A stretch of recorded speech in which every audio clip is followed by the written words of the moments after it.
ইউরোপের একটি দেশের এয়ারপোর্ট থেকে দুটি বিমান উড্ডয়ন করে, যাদের গন্তব্য ছিল এশিয়ার দুই দেশ শ্রীলঙ্কা ও ফিলিপাইন। কিন্তু উড্ডয়নের পর রহস্যজনকভাবে মাঝ আকাশে পথ বদলে ইরানে গিয়ে অবতরণ করে বিমান দুটি। এমনকি এয়ার ট্রাফিক কন্ট্রোলের নজর এড়াতে যোগাযোগের সব মাধ্যম বিমানের ভেতর থেকে বন্ধ করে দেওয়া হয়। এমন অভিনব কায়দায় বিমান চোরাচালান করে ফের আলোচনায় ইরান। আরও জানাচ্ছেন আহমদুল্লাহ শিকদার। এয়ারবাসের A340 মডেলের দুটি বিমান ইউরোপের দেশ লিথুয়ানিয়া থেকে উড্ডয়ন করে। এই বিমান দুটি দক্ষিণ পূর্ব এশিয়ার দেশ শ্রীলঙ্কা ও ফিলিপাইনে যাওয়ার কথা ছিল, কিন্তু একটি বিমান তেহরানের মেহরাবাদ আন্তর্জাতিক বিমানবন্দরে অবতরণ করে, আরেকটি বিমান ইরানের চাবাহার কোনারাক বিমানবন্দরে নামে। গেল ফেব্রুয়ারি মাসে ঘটনা ঘটে।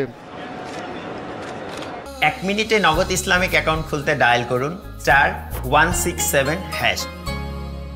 লিথুয়ানিয়ার সিয়াউলিয়াই বিমানবন্দর থেকে উড্ডয়নের সময় বিমান দুটির ট্রান্সপন্ডার সচল ছিল, কিন্তু ইরানের আকাশসীমায় ঢোকার সঙ্গে সঙ্গে বিমান দুটির ট্রান্সপন্ডার বন্ধ করে দেওয়া হয়। রাডার সিস্টেমকে ফাঁকি দিতেই এমনটা করা হয়।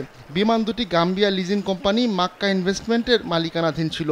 কোম্পানিটির আরও একটি বিমান উড্ডয়নের ঠিক আগ মুহূর্তে তা ঠেকিয়ে দেওয়া হয়। একবার ইরানের মাটিতে অবতরণ করার পর বিমান দুটির মালিকানা দাবি করে বসে মাহান এয়ার। লিথুয়ানিয়ার সরকারি সম্প্রচার মাধ্যম বৃহস্পতিবার এ তথ্য জানিয়েছে।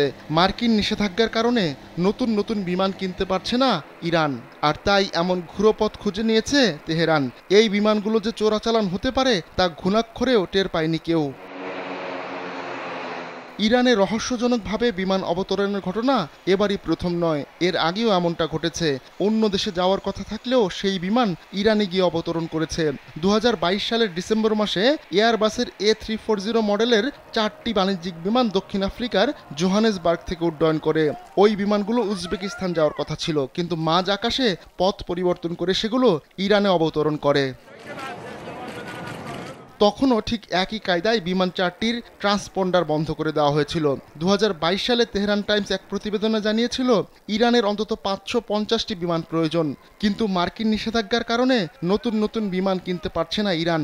এয়ারবাসের A340 মডেলের এক একটি বিমানের দাম প্রায় $15 কোটি বা 1762,67,85,000 টাকা। আহমদুল্লাহ শিকদার, কালবেলা ডেস্ক।